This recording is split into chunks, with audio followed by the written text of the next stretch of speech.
الحمدللہ رب العالمین والصلاۃ والسلام علی سید المرسلین اما بعد فاعوذ باللہ من الشیطان الرجیم بسم اللہ الرحمن الرحیم۔ سبق نمبر ہے آج 3، سبق نمبر 3 خلاصۃ النحو کا سبق نمبر 3 ہے اور 4 بھی آج پڑھیں گے۔ یہ 2 سبقوں کا خلاصہ، چونکہ آپ اس کو پہلے پڑھ چکے ہیں سبقاً، تو اس کو ہم کرتے ہیں 3 نمبر سبق کس بارے میں ہے؟ معرفہ اور نکرہ کے بیان میں۔ تو اسم کی ایک تقسیم، منہ سے جو بات نکلتی ہے اس کو کیا کہتے ہیں؟ لفظ کی کتنی قسمیں ہیں؟ با معنی اور با معنی کو کیا بولتے ہیں؟ کلمہ۔ با معنی کو کیا بولتے ہیں؟ کلمہ۔ کلمے کی کتنی قسمیں ہیں؟ 2۔ مفرد اور تو مفرد کی آگے 2 قسمیں ہیں، مفرد کی آگے کتنی قسمیں ہیں؟ 3 ہیں، اسم، فعل اور حرف۔ پہلے ہم نے سبق نمبر 2 میں اس میں سے ہر ایک کی تعریف بھی پڑھی ہے اور اس کی علامتیں پڑھی ہیں۔ اس کی کیا پڑھی ہیں؟ علامتیں پڑھی ہیں۔ آج ہم پڑھیں گے، اب ہم نے ان دونوں کو روک دینا ہے، ابھی ان دونوں کو کیا کرنا ہے؟ اب اس کی ہم تقسیمات پڑھیں گے۔ کیا پڑھیں گے؟ نمبر 1، پہلی تقسیم جو ہے اس کی وہ ہے معرفہ اور نکرہ ہونے کے اعتبار سے۔ معرفہ اور نکرہ ہونے کے اعتبار سے کتنی قسمیں ہیں اس کی؟ 2۔ Number 1 معرفہ، number 2 نکرہ۔ معرفہ جو خاص چیز کا نام ہو، کسی خاص چیز کا اس کو کیا بولتے ہیں؟ معرفہ۔ کسی خاص چیز کا نام اس کو کیا بولتے ہیں؟ اور جو کسی خاص چیز کا نام نہ اس کو کیا بولتے ہیں؟ نکرہ بولتے ہیں۔ یہ تعریفیں وہاں لکھی ہوئی ہیں، ٹھیک ہے۔ ناظرین سے بھی گزارش یہ ہے کہ جو چاہتے ہیں کہ ہم اس سبق کو تفصیل سے پڑھیں، نصاب النحو کے اندر بھی لیکچر ریکارڈ ہو چکا ہے اور خلاصۃ النحو کا لیکچر بھی ریکارڈ ہو چکا ہے۔ یہ بچے باقاعدہ جامعہ میں بھی پڑھتے ہیں، لیکن ان کے ساتھ ہم بیٹھ کے گفتگو شنید کرتے ہیں اور مزید آگے آسانی پیدا کرتے ہیں۔ تو معرفہ اور نکرہ، معرفہ کس کو کہتے ہیں؟ جو کسی خاص چیز کا نام ہو۔ کیا لکھا ہوا ہے یہاں پہ؟ جس اسم سے معین چیز سمجھی جائے اسے معرفہ کہتے ہیں۔ ہاں، کوئی معین چیز سمجھی جائے اس کو کیا کہتے ہیں؟ معرفہ۔ دیکھیں عنصر کیا ہے؟ معرفہ۔ اس سے ایک خاص شکل سمجھی جا رہی ہے نا۔ شاہ زیب بھی معرفہ، اسد بھی معرفہ، عبداللہ بھی معرفہ، ٹھیک ہے، امجد بھی معرفہ۔ تو نام جتنے بھی ہوتے ہیں یہ کیا ہوتے ہیں؟ معرفہ۔ اب معرفہ کتنے ہوں گے جی؟ تو نکرہ کتنے ہوں گے؟ نکرہ تو اتنے ہیں سنبھالے ہی نہیں جا رہے۔ ہاں، معرفہ کی آپ کو چند قسمیں بتا دیتے ہیں، معرفہ کی چند قسمیں بتا دیتے، اس سے آپ اندازہ لگا لیے۔ ویسے انہوں نے نکرہ بھی قسمیں کی ہیں، نکرہ مخصوصہ۔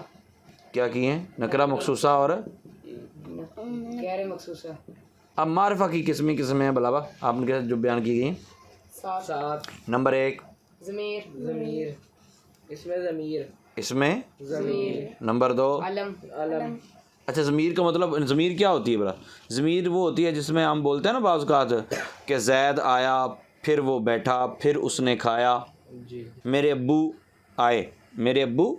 اب لفظ ابو بول دیا نا، ابو کے بعد اب ابو کی جگہ پہ لفظ بولتے ہیں ہم، وہ بیٹھ گئے، انہوں نے کھانا کھایا، وہ چلے گئے۔ اب وہ جو بولتے ہیں نا، یہ ضمیریں ہیں، یعنی جو نام کی جگہ پہ بولی جائے ان کو کیا کہتے ہیں؟ ضمیر۔ جو نام کی جگہ پہ بولی جائے اس کو کیا بولتے ہیں؟ انہوں نے کیا لکھا ہے؟ اس میں ضمیر وہ اسم جو متکلم، مخاطب یا غائب پر دلالت کرے، انا، انتا، ہوا۔ جو متکلم، غائب یا مخاطب پر دلالت کرے، جیسے انا، انتا، ہوا۔ ضمیروں کا باقاعدہ سبق آئے گا تو پھر آپ کو آسانی سے اور سمجھ آ جائے گی۔ ابھی دوسرا کیا ہے؟ علم۔ علم سے کیا مراد ہے؟ وہ اسم جو کسی شخص یا کسی جگہ یا کسی چیز کا خاص نام ہو۔ خاص نام ہو، اس کو کیا کہتے ہیں؟ علم۔ اس سے آگے کیا ہے؟ تیسری اسم اشارہ، اس میں اشارہ۔ نمبر 4 اسم موصول، موصول۔ نمبر 5 معرف باللام۔ معرف باللام۔ اچھا، اس میں موصول اور اس میں اشارہ۔ اس میں اشارہ یہ ہوتا ہے جس کی طرف کسی چیز کے اشارہ کیا جائے نا، اس کے ذریعے کسی چیز کی طرف اشارہ کیا جائے۔ اچھا، یہ پورا سبق آگے آئے گا، اس میں اشارہ کا بھی پورا سبق آئے گا، اس میں موصول کا بھی پورا سبق آگے آئے گا۔ اچھا، معرف لام، معرف باللام۔ معرف باللام کا مطلب یہ ہوتا ہے وہ نکرہ جس کو لام کے ذریعے خاص کیا گیا ہو. انہوں نے کیا کیا؟ انہوں نے کیا ترجمہ وہ اسم جس کے شروع میں الف لام ہو. ہاں جی، جس کے شروع میں الف لام ہو، جس کے شروع میں الف لام ہو. کتاب ان سے الکتاب، کتاب ان سے رجل ان سے الرجل، رجل ان سے. یہ میں نے آپ کو بتایا تھا نا پہلے سبق میں کہ حروف شمسیہ حروف قمریہ. حق کا خوف عجب غم ہے. عجب غم ہے. ان حروف میں سے کوئی حرف اگر پہلے آئے گا اس پر الف لام داخل ہوگا تو الف لام پڑھا جائے گا. کاف ان میں سے نا. حق کا خوف عجب غم ہے، کاف آتا ہے. کاف آتا ہے نا تو الکتاب ہو گیا. اچھا اب جو دوسرا ہے را، را آتا ہے. حق کا خوف عجب غم ہے، اس میں را آتا ہے. رے حق کا خوف عجب غم ہے نہیں آتا نا. تو اب اس پر جب الف لام لکھیں گے تو لکھنے میں آئے گا، پڑھنے میں نہیں آئے گا، بلکہ اس کی جگہ پہلے حرف پر تشدید آئے گی. الراجل کیا؟ توحیدن، توحیدن، توحیدن پہلے الف لام داخل کریں تو کیسے پڑھیں گے؟ التوحید، التوحید، کیونکہ تا اس میں نہیں ہے. حق کا خوف عجب غم ہے، حق کا خوف. یہ حروف وہ ہیں، یہ پورے جملے کے اندر جتنے حروف ہیں یہ حروف آ جائیں پہلے ابتدا میں، اور ان پر جب الف لام داخل ہوگا تو لکھنے میں بھی آئے گا اور پڑھنے میں بھی آئے گا. ان کے علاوہ جو حروف ہیں ان پر جب الف لام آئے گا تو لکھنے میں آئے گا، پڑھنے میں نہیں آئے گا. مثال کے طور پہ ہم اور بول دیتے ہیں شین، ٹھیک ہے. شراب، اب الف لام پڑھا جائے گا کہ نہیں؟ کیسے پڑھیں گے؟ الشراب، کہ الشراب، الشراب. کیوں بولا؟ کیونکہ یہ حروف شمسیہ میں سے ہے. شین حروف شمسیہ میں سے ہے، تو حروف شمسیہ پر جب الف لام داخل ہوتا ہے تو لکھنے میں آتا ہے، پڑھنے میں نہیں آتا. خیر، معرب باللام جس کے شروع میں الف لام، جس کے شروع میں کوئی لفظ بولو اور آپ نے قرآن پاک میں جو پڑھا ہو جو معرب باللام. القرآن. اور الذین اس میں موصول ہے. ٹھیک ہے، شاباش، زبردست. اور العذاب، القیامت، الاحزاب. اور اب الرحمن، الحمد، شاباش، الحمد. الرحیم، زبردست. ہاں، الدین، القیوم، شاباش. یہ سارے معرب باللام ہیں. تو جو معرب باللام ہوتا ہے وہ بھی کیا ہوتا ہے؟ معرفہ ہوتا ہے. معرب باللام بھی کیا ہوتا ہے؟ معرفہ ہوتا ہے. کتنی ہو گئی؟ 5. چھٹی کون سی ہے؟ معرف بالاضافت، معرب بالاضافہ، معرب بالاضافہ. یہ آگے پورا سبق آپ نے پڑھا ہے، آپ نے ویسے پڑھ لیا ہے، یہ سبق آگے آ رہا ہے پورا. معرب بالاضافت یعنی وہ نکرہ. پڑھیں کیا لکھا ہے اس کے بارے میں. وہ اسم جو معرفہ کی طرف مضاف ہو، یعنی خود تو معرفہ نہیں ہے، خود تو معرفہ نہیں ہے لیکن معرفہ کی طرف مضاف ہے. مثال کے طور پہ یہ دیکھیں، ہم لکھتے ہیں عبدن، اس کا مطلب غلام، کوئی غلام نکرہ ہے، ٹھیک ہے. ہم نے اس کو لفظ اللہ، اس میں جلالت، یہ معرفہ ہے، اس کی طرف ملایا تو یہ معرب بالاضافہ ہو گیا. جب یہ معرفہ ہو جائے گا، یہ کیا ہو جائے گا؟ تو اب اس کو کیا پڑھیں گے؟ عبداللہ. اب لفظ عبد بھی کیا ہو جائے گا؟ معرفہ ہو جائے گا. یہیں آپ اس عبداللہ کی جگہ آپ لگا دیں المصطفیٰ، اب عبد المصطفیٰ، ٹھیک ہے. تو اب بھی یہ معرفہ ہو جائے گا، ٹھیک ہے. اب یہاں لکھے کالامن، کیا ہے؟ یہ نکرہ ہے. کالامن کیا ہے؟ نکرہ ہے. زیدن، تو کیا ہو جائے گا؟ اب کالامن بھی کیا ہو جائے گا؟ کیوں بلا معرفہ ہو جائے گا؟ کیونکہ یہ پہلے ہی معرفہ ہے، ٹھیک ہے. راجلن، یہ کیا ہے؟ نکرہ. جمیلن، ہاں، راجلن کا مطلب کیا؟ آدمی. راجلن نکرہ، جمیلن خوبصورت. تو اب یہ بھی نکرہ ہے. اب یہ معرفہ ہو جائے گا؟ نہیں. نکرہ کی طرف مضاف ہوگا تو نکرہ مخصوصہ ہوگا، یہ معرفہ نہیں ہوتا. تو معرب بالاضافت کی سمجھ آ گئی. آگے کون سی ہے 7ویں؟ معرف بن ندا، معرب بن معرب بن ندا یعنی جس کو پکار لیا جائے، جس کو پکارا جائے. کیا انہوں نے کیا لکھا ہے؟ وہ اسم جس کے شروع میں حروف ندا ہو، جن کے شروع میں حروف ندا آ جائیں، جس کے شروع میں حروف ندا آ جائے. مثال حروف ندا کتنے ہیں پتہ ہے؟ 5 ہیں. آپ ایک کو یاد رکھو، یا. تو اب یا رجلو کا تو نکرہ ہوا, رجل معرفہ ہوا کہ نہیں, ہو گیا نا, ٹھیک ہے. اس طرح آپ کوئی سا بھی نام ہے, یا عبدو, یا حارث شیر نکرہ ہے, یا حارثو ہیں, تو اسد بھی مانا شیر, تو یا اسدو, تو یہ بھی معرفہ ہو جائے گا. تو معرفہ کتنی قسمیں ہو گئی؟ 7. معرفہ کتنی قسمیں ہوئی؟ نمبر 1 اس میں ضمیر, اس میں علم, اس میں اشارہ, اس میں معرف بالاضافہ. آگی سمجھ؟ تو یہ کتنی قسمیں ہو گئی؟ 7. یہ 7 قسمیں آپ نے اس میں یاد کر لینی اچھی طریقے سے رٹا لگا کے. یہ جب میں پریکٹیکلی لائف میں آئیں گے نا تو پھر میں آپ سے پوچھوں گا, پھر آپ کو مزہ آئے گا بات کرتے ہوئے.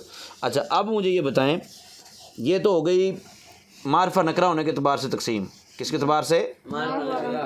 پہلی تقسیم کس اعتبار سے ہوگی؟ معرفہ اور اس کو ہم یوں بھی کہتے ہیں تعریف و تنکیر کے اعتبار سے, تعریف و تنکیر کے اعتبار سے.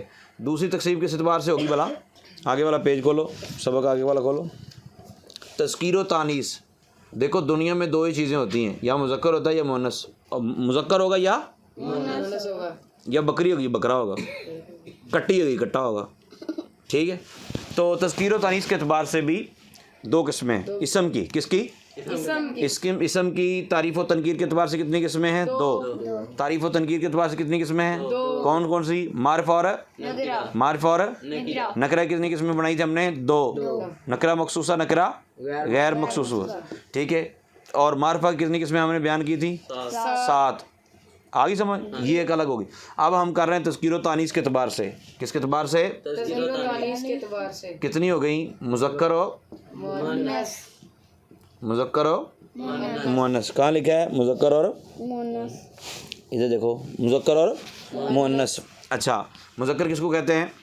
جس اسم میں تانیث کی علامت نہ ہو اسے مذکر کہتے ہیں. جس اسم کے اندر علامت تانیث نہ ہو. علامت تانیث کتنی ہیں؟ 3. نمبر 1 گولتا. نمبر 2 مقصورہ. مقصورہ کا مطلب یہ ہوتا ہے آدھی الف. یہ پورا الف ہوتا ہے, اس کو کاٹ کے آدھا ہے, جس کو کھڑا زبر ہم کہتے ہیں. الف مقصورہ. نمبر 3 الف ممدودہ, لمبی کھینچ کے, ممدودہ, ٹھیک ہے, یہ ممدودہ. تو یہ 3 علامات ہیں, علامت تانیث. تو جس کے آخر میں علامت تانیث نہ ہو وہ کیا ہوتا ہے؟ مذکر ہوتا ہے. کیا ہوتا ہے؟ مذکر ہوتا ہے. تو سورج چڑھتی ہے, سورج چڑھتا ہے, چڑھتا ہے. اچھا, کتاب ہوتی ہے, کتاب ہوتا ہے. کتاب ہوتی ہے. عجیب بات ہے بھائی, یہ کتاب ہوتی ہے تو کتاب ہوتی ہے, حالانکہ اس میں علامت تانیث تو نہیں ہے. تو یہ ہم اردو کی بات نہیں کر رہے, یہ ہم عربی زبان کی بات کر رہے ہیں. کس کی بات کر رہے ہیں؟ عربی زبان کی. کس کی بات کر رہے ہیں؟ عربی زبان کی. تو مذکر تو ہو گیا. آگے مؤنث کی کتنی قسمیں ہیں؟ مؤنث کی 2. پڑھو نا, کیا لکھا ہے؟ مؤنث لفظی, جس مؤنث کے مؤنث حقیقی. جس مؤنث کے مقابل مؤنث لفظی.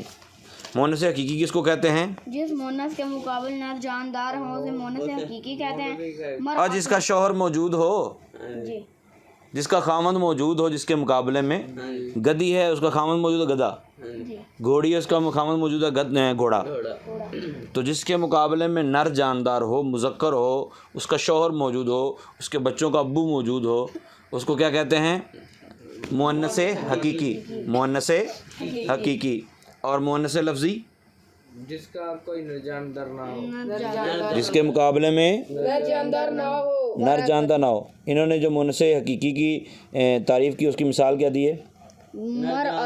مرأتن. کیا؟ عورت. اس کے مقابلے میں کیا ہوتا ہے؟ مرد. عورت بندہ کیا ہو؟ عورت مرد ہوتا ہے, ٹھیک ہے. اور جس مؤنث کے مقابلے میں نر جاندار اس کو کیا کہتے ہیں؟ مؤنث لفظی. اچھا, یہ بات یاد رکھیں, بعض اوقات مؤنث حقیقی, مؤنث لفظی کے ساتھ ساتھ مؤنث سمائی, ٹھیک ہے, اور مؤنث قیاسی بھی آتے ہیں. وہ آپ جس طرح آگے کتابیں پڑھتے جائیں گے اس میں تبدیلی ہوتی چلی جائے گی. چھوٹے بچوں کو چھوٹا بچہ کہے مما میں نے کیا کھانے، وہ کیا کہتا ہے انتر، نوٹی کھانی، نوٹی، ڈونٹ کو کیا کہتا ہے، نوٹی، تو ہم چپ کر کہتے ہیں ماشاء اللہ ماشاء اللہ ہیں. بچہ چھوٹا روٹی کے بھی الٹے سیدھے نام لیتا ہے تو پھر ہم کہتے ہیں واہ واہ ہے بچہ ماشاء اللہ کیا بات ہے بول رہا ہے. تو جب بڑا ہو کہتا ہے نا مما نے روٹی کھانی، وہ ایک کو ٹھوک دی پھر. تو ابھی آپ چھوٹے ہیں اس لیے چھوٹی چھوٹی باتیں آپ کو بتائی جا رہی ہیں. پھر جب بڑے ہو جائیں گے، جس طرح بڑے ہوں گے اس طرح بڑی باتیں بھی بتائی جائیں گی. آپ نے بڑے ہو کے پھر لڑنا نہیں شروع کر دو، اس وقت ہم یہ کہتے تھے اب ہم یہ کہتے ہیں. آگے سمجھ گئے نہیں؟ تو مؤنث حقیقی اور مؤنث لفظی. مؤنث لفظی ہوتے جس کے مقابلے میں نر جاندار نہ ہو. اچھا آپ کوئی ایسی بتاؤ جس کے مقابلے میں نر جاندار نہ ہو. الکتاب، علامت، علامتن، علامت جی یہ مؤنث ہے نا، علامتن. جی. اب اس کے مقابلے میں کون سا نر ہے؟ علامتن کا شوہر تو کوئی نہیں ہے نا، یہ نشانی کا شوہر تو کوئی نہیں ہے. مؤنث لفظی. ہاں یہ مؤنث لفظی ہے. آگے پڑھو. فوائد. جو اسماء مؤنث کے لیے استعمال ہوں وہ مؤنث ہوتے ہیں. اچھا انہوں نے دو چیزیں بیان کی ہیں، مذکر کی تعریف کر دی اور مؤنث کی بھی. مذکر کی تعریف کی ہے، مؤنث کی بھی. آگے سے آپ جیسے سیانے بیٹھے تھے، انہوں نے کہا، آپ نے کہا جس کے مقابلے میں نر جاندار ہو، جس کے مقابلے میں وہ مؤنث حقیقی، جس کے مقابلے میں نر جاندار نہ وہ مؤنث لفظی. وہ تو ٹھیک ہے، لیکن ہمارے پاس ہے علامت تانیث نہیں ہے. علامت تانیث نہیں ہے، کیونکہ اوپر ہم نے یہ کہا تھا جس میں علامت تانیث ہو وہ مؤنث ہوتا ہے، جس میں علامت تانیث ہو وہ، اور جس میں علامت تانیث نہ ہو وہ مذکر ہوتا ہے. یہی کہا تھا نا. تو ہمارے پاس لفظ ہے امن. کیا ہے؟ ام، ماں. اب بتاؤ ماں ہوتا ہے ماں ہوتی ہے؟ دوسرا کیا انہوں نے بتایا ہے؟ دوسری مثال اختن نہیں، یہ بنتن، زینب، مریم. زینب کے اندر کوئی علامت تانیث ہے؟ نہیں، لیکن پھر بھی مؤنث. زینب ہوتا ہے، زینب آیا تھا ہمارے گھر، نہیں نا بول سکتے ایسے. تو جو الفاظ انہوں نے کہا، بیٹا بات سنو پہلے پورے سبق پڑھ لو پھر اعتراض کرنا، کہ جو الفاظ مؤنث کے لیے استعمال ہوتے ہیں وہ کیا ہوتے ہیں؟ مؤنث ہوتے ہیں. وہ بھی کیا ہوتے ہیں؟ مؤنث ہوتے ہیں. آگے. بعض اسماء میں لفظاً تانیث کی علامت نہیں ہوتی مگر وہ مؤنث ہوتے ہیں. انہوں نے کہا تسی کیا سی بھی جو جس میں علامت تانیث ہوگی وہ مؤنث ہوگا. شمسن میں تو کوئی نہیں ہے. جی شمسن میں علامت تانیث نہیں ہے تو پھر یہ کیوں مؤنث ہے؟ اس کا انہوں نے جواب دیا. کیا بولتے ہیں؟ بعض اسماء میں لفظاً تانیث کی علامت نہیں ہوتی مگر وہ مؤنث ہوتے ہیں. انہوں کو کیوں ہوتے ہیں؟ کہ ساڑی مرضی، جس طرح ہم بتا رہے ہیں مان لو. ٹھیک ہے، تو وہ کون کون سے ہیں جی؟ پڑھیں. اردن، شمسن، دارن، نارن وغیرہ وغیرہ وغیرہ. ٹھیک ہے، آگے اس طرح کے الفاظ کو کیا کہتے ہیں؟ مؤنث. انہوں نے کہا جب نہیں ہوتی اس میں علامت تانیث پھر ہم اس کو کیوں کہیں مؤنث؟ نہ کہ اتنے لڑتے کیوں ہو؟ بات یہ ہے، یہ زبان ہے عربی. یہ کون سی زبان ہے؟ کون سی زبان ہے؟ تو عربی جانے اور ان کی زبان جانے. وہ مؤنث کہیں گے ہم مؤنث مان لیں گے، وہ مذکر کہیں گے وہ مذکر مان لیں گے. مجھے ایک بات بتاؤ، یہ ٹپ ہوتا ہے ٹپ ہوتی ہے؟ ٹپ ہوتا ہے. ہمارے ہاں ٹپ ہوتا ہے، پشاور میں ٹپ ہوتی ہے. ہم کہتے ہیں سورج چڑھتا ہے، پشاور میں کہتے ہیں سورج چڑھتی ہے. تو یہ اپنی اپنی لینگویج کا اعتبار ہوتا ہے. تو عربی زبان سورج کو، عربی زبان میں سورج کو مؤنث کہتے ہیں. سورج کو کیا کہتے ہیں؟ تو جو ہم نے سن سنا کے مؤنث مانے ہیں عربیوں سے اس کو مؤنث سمائی کہتے ہیں. سما کہتے ہیں سن سنا کے، سمائی مانا سن سنا کے.